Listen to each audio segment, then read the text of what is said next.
예, 여러분 안녕하십니까? 오늘은 복수는 나의 것 혹은 하나님 것 박찬욱 감독의 복수에는 회한 따위가 없다라는 제목으로 한번 이야기를 나눠볼까 합니다. 본래 이 강의는 LA에서 활발하게 활동하고 있는 인문학 연구 공동체인 아크로에서 줌을 통해 제가 박찬욱 감독의 영화 세계라는 제목으로 강의했던 것인데요.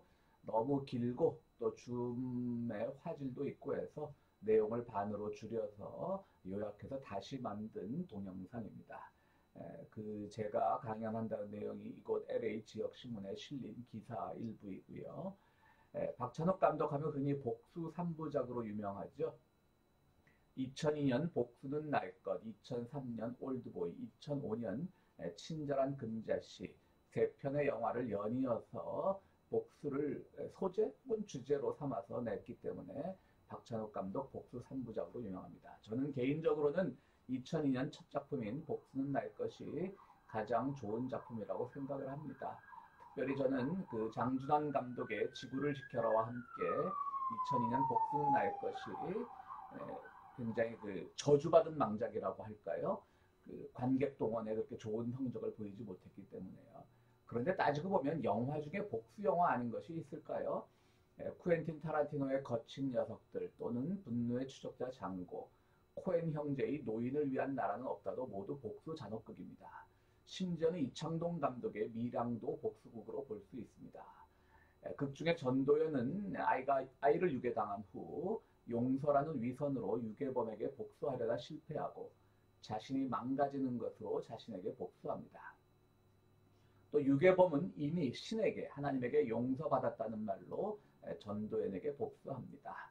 본래 이 밀양의 원작은 이청준 소설가의 소설 벌레 이야기를 원작으로 하고 있죠. 벌레 이야기 소설에 보면 더 심합니다. 이창동 감독은 밀양을 통해 좀 순화시킨 겁니다. 뭐가 더 심하냐고 하면 거기에 그 유괴범의 그 자기는 용서받았다라고 하는 이미 하나님께 용서받았다라고 하면서 또 유괴당한 어머니를 향해서 난 당신도 용서했다라는 그런 아주 정말 기괴한 논리로 말을 하는데요. 우리가 소설을 읽거나 영화를 볼 때 물론 그 지점에 분노할 수밖에 없죠. 그런 유괴범이 신앙의 이름으로 하나님의 이름으로 함부로 용서를 외치는 것에 분노하는 것은 사실이지만요. 영화는 꼭 그렇게만 보게 되면 뭐 유괴범을 제가 편드는 것이 아니라 그 넘어서 있는 정말 복수란 무엇이고 용서란 무엇이고 주체는 누구이고 대상은 누구인 거라고 하는 보다 더 깊은 의미의 영화로부터 혹은 소설로부터 발견할 수가 없게 됩니다. 요즘 뭐 기독교가 개독교 소리를 들으니까 일단 영화에서 그런 위선적이고 파렴치한 기독교인들을 보면 그것에 대한 욕이 먼저 나오는 것은 뭐 어떻게 보면 인지상정인데요. 그렇다라고 해서 너무 거기만 초점을 맞추다 보면 영화나 소설의 깊이를 오히려 놓칠 수 있다는 것을 제가 말씀드리려고 하는 것입니다. 말씀드렸듯이 정말 복수 아닌 영화가 있을까요? 그런데 박찬욱이나 타란티노 감독은 잔혹한 장면을 피해가지 않는 B급 스타일로 영화를 만들었기 때문에 복수가 더 도드라져 보이는 것 뿐이죠. 그런데 제가 이 동영상을 준비하면서 여러 편의 그 복수는 나의 것에 대한 리뷰를 보니까 한결같이 평론가들은 복수의 허망함이니 이런 말로 리뷰를 채우고 있습니다.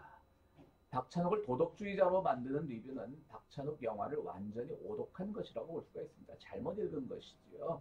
박찬욱은 복수가 잘못됐다. 복수를 하고 나면 모두 허망하다. 이것을 우리들에게 가르쳐 주려고 하는 도덕주의 입장에서 영화를 만든 것이 아닙니다.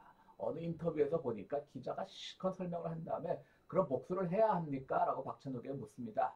박찬욱이 어이없다는 듯이 한마디로 딱 줄여서 말합니다. 복수하지 말아야죠. 당연한 걸 왜 묻습니까? 그러나 이 영화는 복수를 해야 되느냐 말아야 되느냐 혹은 복수가 옳으냐 그르냐 복수가 윤리적으로 도덕적으로 과연 이 피해자에게 그 보상 심리를 심어줄 수 있는 것이냐 라고 하는 것을 묻는 영화가 아니라고 하는 것이죠. 박찬욱이 그런 식으로 영화를 만들었다면 그는 세계적인 감독의 반열에 오르지 못했을 것입니다. 그는 이 영화를 통해서 새로운 복수, 그가 말하고자 했던 그 복수의 의미를 우리들에게 새롭게 전달하고자 하는 것임을 우리는 알아야 됩니다. 간단한 줄거리 보겠습니다. 청각장애인 노동자 류는 누나가 신장 이식 수술을 받아야 하기 때문에 신장이 필요하지만 어렵게 마련해둔 수술비와 자신의 신장까지 그 장기 밀매단에게 추출당하는 사기를 당합니다. 마침 기증자가 나타나 누나는 수술을 받을 수 있게 되었는데요. 돈을 사기당했기 때문에 돈이 없습니다. 돈이 필요한 류는 애인 영미의 말에 넘어가 유괴를 결심합니다. 착한 유괴라고 류를 설득해 동진의 딸을 유괴하지만 이 사실을 알게 된 류의 누이는 스스로 목숨을 끊습니다. 정말 동생에게 더 이상의 피해를 주기 싫었던 것이죠. 부담감을. 그런데 이 유괴한 류와 미영은 아이를 죽일 생각이 없었지만 우연한 사건으로 아이마저 죽게 됩니다. 류는 장기 밀매업자들을 찾아가 잔혹하게 살해하고 아이를 잃고 복수심에 불타는 동진은 영미와 류를 찾아가 잔혹한 복수극을 펼치게 됩니다. 이것이 이제 간단한 줄거리인데요. 하여튼 이 영화에서 이제 그 류는 신하균이 역할을 맡았고요. 미영은 배두나가 역할을 맡았고요. 동진은 송강호가 역할을 맡았습니다. 그리고 아이는 우연히 정말 그 물가에서 잘 놀다가 그야말로 뜻하지 않게 익사를 하게 되고요. 아저씨, 그러니까 신하균을 부르는 소리죠. 아저씨 오빠 살려달라고 외쳤지만 신하균은 청각장애인이기 때문에 그 소리를 듣지 못하는 바람에 모든 것이 비극으로 결론지어집니다. 그러면 극중 인물을 중심으로 한번 살펴보겠습니다. 신하균, 극중 이름 류고요. 유교한 아이입니다. 이 사진에서 볼 수 있듯이 아이는 마치 스톡홀름 증후군처럼 이 가정에 잘 어울립니다. 그러니까 유괴당한 사실을 전혀 모르고 있습니다. 신하균은 아이에게 거짓말을 한 것이죠. 너희 아버지가 잠깐 사업이 어려워서 너를 나에게 맡긴 것이다 라고 이야기를 하고요. 그것이 정황상 설명될 만한 부분은 충분히 있었습니다. 그러니까 아이는 어차피 아버지 송강호는 이혼을 한 상태였거든요. 그러니까 이 가족 구성원이 다 돼 있는 집에 와서 아이는 편안한 감정을 느끼는 것이죠. 그러면서 감독은 이 신하균을 통해서 무엇을 표현하고자 했던가? 그림을 그리고 싶었던 청각장애인인 신하균은요, 그림을 통해 듣지 못하는 세계를 구성하고 싶었던 욕망을 감독은 그리고 싶었던 것이겠죠. 소리는 그가 외부의 허튼 소리로부터 단절되어 있다는 것을 의미하지만요, 그것이 순수하면 조건은 아닙니다. 내가 모든 소리 듣지 않는다라고 해서 세상이 순수하게 돌아가는 것은 아닙니다. 무슨 소리를 듣든 아니면 듣지 못하든 모두 자기가 듣고 싶은 것만 듣거나 듣지 못합니다. 누나는 그 신장이 안 좋아서 매일 밤 고통의 소리를 지르는데요. 옆방의 청년들은 그 누나의 신음소리를 연인 간에 일어나는 교성으로 듣고 이상한 짓을 하기도 합니다. 이것처럼 소리는 중요한 것이 아닙니다. 그는 외부 세계에 단절되어 있지만 소리를 듣는 사람들도 외부 세계의 소리를 자기들 마음대로, 자기들 나름대로 해석을 했다는 것이죠. 이 극에서 제일 중요한 인물은 바로 배두나입니다. 극중 이름 미영인데요. 이 미영의 캐릭터가 아주 독특합니다. 미영은 아주 수학, 그러니까 손으로 하는 그 언어에 굉장히 능한데요. 신하균과 연인 관계죠. 그러면서 이제 그 유괴를 처음으로 제안한 인물이기도 합니다. 그 배두나는 농아 초등학교 1학년 때 장애가, 그러니까 청각장애자가 아니라는 사실이 탄로나서 퇴학 조치가 됩니다. 무엇을 의미하겠습니까? 영화는 더 이상 설명을 하지 않아요. 그런 일이 있었다는 것만 간단하게 이야기하죠. 하지만 부모가 청각장애인이어서 부모를 위해서 수화학교에, 농아학교에 갔을 수도 있는 것이고요. 한편으로는 또 아이가 너무너무 조숙해서 초등학교 1학년 때부터 정말 나는 이웃을 위해서, 장애인들을 위해서 평생을 바쳐야지 라는 생각으로 수화학교에 갔을 수도 있고요. 그건 중요한 게 아닙니다. 어쨌든 이런 독특한 구성을 가지고 있는 사람이라는 것이 이제 배두나의 모습입니다. 또 집에 앉아서 이제 담배를 하나 물고 컴퓨터 앞에 앉아서 산재 사고를 해결 못한 노동부 장관의 사형 선고서를 작성하고요. 또 신하균을 유혹할 때 좋은 유괴와 나쁜 유괴가 있다. 우리는 아이를 죽일 것이 아니니까 우리는 좋은 유괴다. 그래서 돈을 받아오면 자본의 이동은 화폐의 가치를 극대화한다는 아주 멋있는 말로 신하균을 그렇게 설득합니다. 그러다가 아이가 죽은 것을 뒤늦게 안 송강호는 범인을 찾아서 복수하기로 다짐하고요. 전기기술자였던 송강호는 배두나를 찾아내서 전기고문으로 죽입니다. 죽기 전에 배두나는 이렇게 이야기합니다. 나 죽이면 아저씨도 죽어. 배두나의 죽음으로 송강호도 복수의 대상이 되는데요. 혁명적 무정부주의 동맹원이라고 하는 베두나의 동지들이 있습니다. 그러나 이것은 참 웃기는 단체죠. 어떻게 보면 그 경찰에서도 이 조직원이 참여연가 베두나밖에 없어요라는 그 조사도 나왔는데요. 나중에 뒤에 보면 실제로 이들이 존재합니다. 그걸 보면서 조르주 아감벤의 개념인 호모 사케르를 생각해 봅니다. 있으면서 없는 존재들, 그들의 모든 기록은 삭제된 존재들. 이게 뭐 첩보 영화의 그런 의미의 삭제가 아니라요. 모든 사람들에게 잊혀진 존재들, 사회에서 그야말로 그 존재 자체를 인정받지 못하는 사람들, 그런 의미로 제가 생각을 해낸 거였습니다. 베두나는 또 길거리에서 유인물을 돌리는데요. 유인물의 내용은 뭐 신자유주의 박살, 미군 축출, 재벌 해체 이런 것들을 담고 있습니다. 박 감독이 대학을 다닐 때 경험했던 그 시위의 모습과는 많이 다르죠. 미군 축출과 재벌 해체는 80년대 대학 공간에서의 구호는 서로 양립할 수 없는 구호였습니다. NL과 PD라고 하는 양대 산맥이 나뉘어져 있었기 때문에요. 그것은 더 서로 융합할 수 없는, 함께할 수 없는 구호였는데요. 베두나는 아무렇지도 않게 나눠줍니다.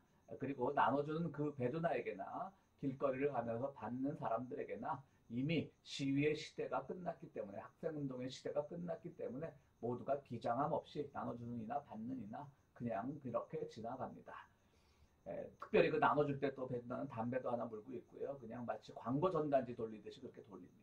또 동네 아이들과 놀 때는 무찌르자 공산당 노래를 부르며 고무줄 놀이를 합니다. 그러니까 이 사람이 많이 그 의식이 그렇게 없다는 얘기인 거죠. 다음에 송강호를 한번 보겠습니다. 송강호는 공고 졸업 후에 전기 기술자가 된 사람입니다. 중소기업 사장이고요. 누구보다도 성실하게 살았겠죠. 회사 창립 때부터 함께하던 용접 기술자를 파면하는 장면이 나옵니다.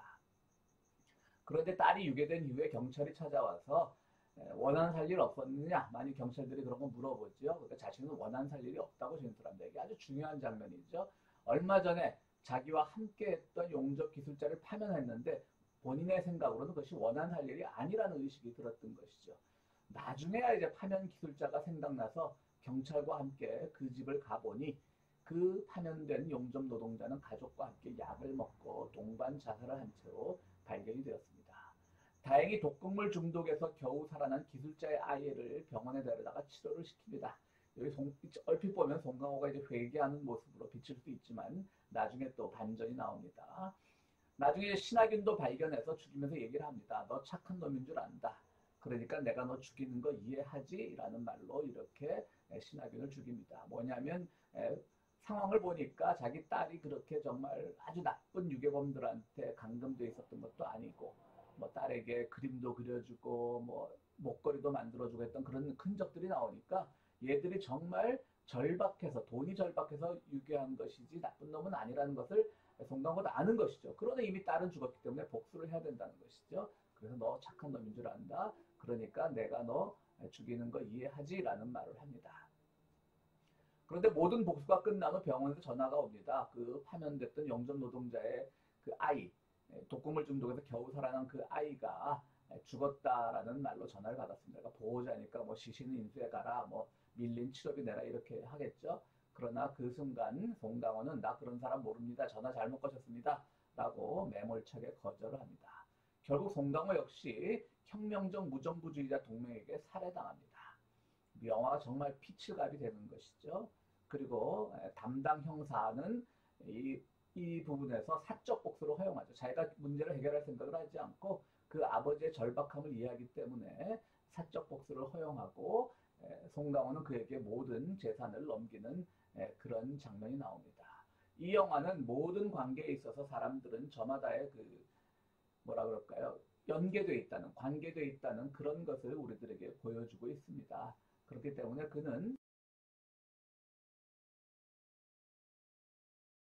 그러니까 박찬욱 감독은 세상이 다 화엄세계처럼 그물로 엮여 있는 화엄세계처럼 엮여 있다라고 그렇게 불교적 세계관을 우리들에게 전하고 있습니다. 아이의 유괴를 통해 돈이 생기면 그것으로 누나의 삶을 얻으려 했지만 누나가 죽자 아이도 죽는다라고 하는 것이죠. 이처럼 모든 세계는 화엄으로 엮여 있지만 그 방식은 아이러니입니다. 박찬욱 감독이 그럼 진짜로 말하고 싶었던 것은 무엇일까? 누구도 무시하지 말라는 거죠. 하찮게 대접받아야 할 사람은 없다라고 하는 것이죠. 거의 청각장애인 무시당해서는 안 됩니다. 또 영화에 보면 중증 뇌성마비 청년이 나옵니다. 영화에서 아주 중요한 역할을 하는데요. 그도 무시받아서는 안 됩니다. 또 혁명적 무정부주의자 동맹이라고 하는 정말 배우들도 이렇게 루저스럽게 우리가 사람을 외모로 판단해서는 안 되지만요. 어쨌든 감독은 그런 걸 고려해서 캐스팅을 했겠죠. 아주 루저스럽게 생긴 정말 패배자처럼 생긴 사람들이 모여서 이런 무시무시한 단체, 그러나 몇 명 되지도 않는 이런 단체를 유지하고 있었던 것입니다. 그들도 무시당해서는 안 되는 것이죠. 그처럼 모든 사회는 화음 세계로 엮여 있으면서 잘난 사람, 못난 사람이 서로가 서로를 다 돕고 살아야 되는데 그것이 깨질 때 사회는 걷잡을 수 없는 복수의 나락으로 빠져든다는 것을 이 박찬욱 감독은 말하고 싶었던 것 같습니다. 또 두 번째로 말하고 싶었던 것은요, 뭐냐면 결국은 그 상황에 있어서 결국은 복수는 공정성과는 관계가 없는 사적 소유물이다. 즉 나의 것이라고 하는 것이죠. 사실 복수심은 모든 사람이 갖고 있는 보편적 감정이면 틀림없습니다. 그러나 이 보편적 감정의 내용은 다 다릅니다. 다 자기만이 피해를 입고 누군가에게 보복을 당했다고 생각하고 누군가의 탓으로 돌리려고 하는 것이 보편적 감정의 내용일 뿐이지 그 각각의 내용은 다 다른 것입니다. 그렇기 때문에 각자의 소유물인 이 복수심, 사회에 대한 적대감 이런 것들이 서로 충돌하지 않도록 차단하는 것이 바로 공적인 영역입니다. 정치라고 하는 것들은 그런 공적 영역을 잘 조절해 나가야 되는 것이죠. 그러나 어디 그렇습니까? 약자들의 복수심만 사회는 계몽하려고 들고 계몽해서 야 복수해봤자 뭐가 남겠느냐, 죽은 아이가 살아 돌아오느냐 이런 식으로 약자들만 그들이 탓하고 가르치려고 하지, 훈계하려고 하지 강자들의 복수심에 대해서는 아무것도 말하지 않습니다. 지금 한국에서 일어나는 그런 검찰권 내 남용들 같은 것들도 일종의 복수심이죠. 내가 죽도록 사업 것이 준비할 때 너희들은 뭐냐 놀았잖아. 그러니까 우리는 너희들을 다룰 수 있는, 너희들을 함부로 할 수 있는 자격이 있어 라고 하는 그 당시 자기들이 공부할 때 자기들만큼 공부하지 않았던 세력에 대한 복수심인 거죠. 세 번째로는 복수의 평범성이냐 비범성이냐. 이것은 한나 아렌트가 예루살렘에서 아히만을 보고 말했던 그 악의 평범성에서 따온 말인데요. 악은 다 평범합니다. 말씀드렸듯이 모두가 가지고 있는 복수심은 평범한 심리입니다. 보편적 심리입니다. 그런데 말씀드렸듯이 약자들의 복수만 훈계함으로써 평범하지 않은 것으로 보려는 경향들이 있는 것이죠. 거기서 그래서 약자들이 보복하거나 복수하면 사회적 부적응자로 보고 또 정신적 부적응자로 보고 그들에게 자꾸 가르치려고 하고 또 식자들은 즉 배운 자들은 뭐 이런 사건이 나면 사고가 나면 현실을 개탄하면서 정치권을 비난하려고 하지만 사실은 모든 사람들에게 있어서 복수심은 다 공통적으로 가지고 있는 것입니다. 그런 점에서 박찬욱 감독은요, 이렇게 복수가 옳냐 그러냐 이런 것들을 말하려고 했던 사람이 아닙니다. 결국 그가 말하고자 했던 것은요, 그는 이런 복수가 왜 발생을 하고 복수로부터 얻을 수 있는 것은 아무것도 없지만 복수가 발생할 수 있는 그 상황을 제어하고 통제하고 차단할 수 있는 사회가 참 좋은 사회다라고 하는 것을 박찬욱 감독은 말하고 싶었던 것이죠. 그러면 우리는 기독교인 입장에서 그럼 하나님은 어떻게 복수하나를 한번 살펴보도록 하겠습니다. 시편에는 하나님에게 복수를 부탁하는 이른바 원수 시편.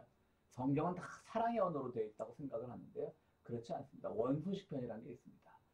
독일의 신학자 에릭 쟁어라고 하는 사람이 쓴 복수의 하나님이라는 책이 있는데요. 그 책에서는 하나님의 복수에 대해서 잘 설명하고 있습니다. 결국 시편의 시인들, 그 기자들이요, 시편 기자들이 엄청나게 복수심을 하나님 제 좀 잘못했어요, 제 복수해 주세요라고 말하지 않습니까? 그것이 결국 말하는 내용은 뭐냐면 이 책에서 따온 내용입니다. 시인들의 호소와 신뢰는 하나님께 불의 자체를 제시하며 의혹을 품는 사실에 의존하는 것이 아니며 그가 자신의 이름 때문에 정의를 행해야 한다는 사실에 의존하고 있는 것도 아니다. 이런 점에서 하나님은 독립적인 법정에 냉담하고 중령을 지키는 기관이 아니다. 정말 그는 살아있는 하나님이기 때문에 시인들은 하나님과의 거리를 없애기 위해 노력하고 하나님을 자신의 편으로 만들기 위해 노력하고 있다라고 복수의 하나님 203쪽과 204쪽에서 다루고 있습니다. 무슨 말이냐고 하면요. 하나님조차도 어떤 정의의 기준, 공정성의 기준이 없다라고 하는 것이죠. 지금 공정성이라는 말을 가장 많이 사용하는 사람들이 누굽니까? 바로 말씀드렸던 그 한국에서는 검찰을 비롯한 그런 사람들이 가장 공정성을 이야기하고 있죠. 그게 진정한 공정성은 아니지 않습니까? 그들은 우리가 옛날에 누렸던 그것을 우리들에게 다시 돌려줘라고 하는 것을 공정이라는 이름으로 포장하고 있는 것이죠. 그러니까 공정한 사회를 만들기 위한 한국의 현재 정부와 그들이 말하는 공정의 개념은 서로 일치할 수가 없게 되는 겁니다. 두 공정이 충돌하고 있는 겁니다. 자, 그래서 이 에릭 쟁어의 말을 요약하면 정말 심각하게 아주 우리가 받아들일 수 있는데요. 하나님조차도 공정하지 않다는 것이죠. 왜냐하면 공정은 개념으로만 존재하는 겁니다. 실체가 없는 겁니다. 하나님은 실체가 계신 분인데 어떻게 개념으로만 존재하는데 의존하겠습니까? 존재하는데 의존하지 않죠. 그래서 여러분들 잘 들으셔야 돼요. 하나님조차도 공정하지 않다는 말은 하나님을 부정하는 말이 아닙니다. 박찬욱 감독은 복수의 옳고 그름을 재단하는 윤리적 재판관의 마음으로 영화를 만들지 않았습니다. 바로 인간의 보편적 심성인 복수에 편파적으로 희생당하는 사람들을 영화에 담아내었던 것이죠. 모든 사람들이 다 복수하는데 재벌도 노동자들에게 복수하려고 하고요. 저것들 그냥 놀고 일도 열심히 안 하면서 우리 돈이나 축내는 사람들이라고. 자기들이 그 노동자들의 노동에 기대어서 그렇게 부를 축적했다는 사실을 인정하지 않으려고 하는 거죠. 영화에서 작은 중소기업 사장인 송강호도 바로 그가 더 큰 재벌이 되거나 더 큰 부자가 되면 똑같은 생각을 할 수 있다는 거죠. 그러면서 시편에서 시인들이 하나님에게 복수를 부탁하는 것은 끊임없이 내 편을 들어달라고 간청하는 것입니다. 어떤 공정성에 의존하는 것이 아닙니다. 그리고 그 부탁하는 시인들은 하나님의 편들기에 걸맞는 가치와 자세를 우리가 가지고 있는가? 그것을 생각해야 되는 거죠. 내가 생각하는 하나님이 이렇던데 정말 우리가 생각하는 하나님은 A처럼 생긴 분이고 A를 선호하시는 분인데 우리는 B를 가지고 내 편 들어줘 내 편 들어줘 하면 안 된다는 것이죠. 우리는 하나님의 그 A라는 가치와 하나님의 A라고 하는 그 정의와 평화의 그 목적에 걸맞게 우리는 하나님 내 편 들어주세요. 제가 지금 이렇게 어렵게 살고 있습니다. 이런 세계관을 가지고 살아가려고 하는데 힘듭니다. 하나님 내 편 들어주세요라고 하는 겁니다. 그러니까 우리가 왜 성경에 이렇게 복수라는 말이 많어라고 하겠지만 모든 인간관계가 복수죠. 그러니까 오죽하면 예수님도 서로 사랑하라 그랬겠어요. 그 서로 사랑하라는 말을 강조하는 것은 뭡니까? 서로 보복할 것들만 찾고 있고 서로 한 맺힌 상대로만 보고 있으니까 사랑하라고 말하시는 거죠. 그것도 안 되니까 결국 십자가에 못 박히셨잖아요. 결국 복수라고 하는 것은 우리의 보편적인 심성이고 각자 다른 자기들만의 기준을 갖고 있는데 시편의 기자들은 그 기준이 하나님의 기준에 맞도록 내 편을 들어주세요라고 하면서 하나님의 그 기준을 끊임없이 탐구하는 자세, 끊임없이 기도하는 자세로 하나님을 내 편으로 끌어들이기 위해 노력했다는 것이 복수 시편, 원수 시편의 주제라고 에릭 싱어는 얘기하고 있습니다. 이 복수는 나의 것은요, 그 OST라 그러죠. 영화 음악 OST도 아주 훌륭한데요. 제가 좋아하는 가수 중에 그 백현진이라는 가수가 있습니다. 이 남자 가수인데요. 복수는 나의 것에 이제 많은 OST를 담았는데요. 그 중에 이제 복수는 나의 것, 영화 제목하고 똑같은 노래 제목이 있습니다. 그 가사 중에 어쩔 수 없잖아, 정말 미안해라는 가사가 있습니다. 이 영화의 주제를 잘 담은 가사입니다. 보편적 심리인 복수는 피할 수 없는 행위라면 적어도 그 결과에 대해서는 미안하다는 마음을 가져야 하는 것이죠. 우리 모두 다 복수심 가지고 있어요. 모두 다 한 맺혀 있어요.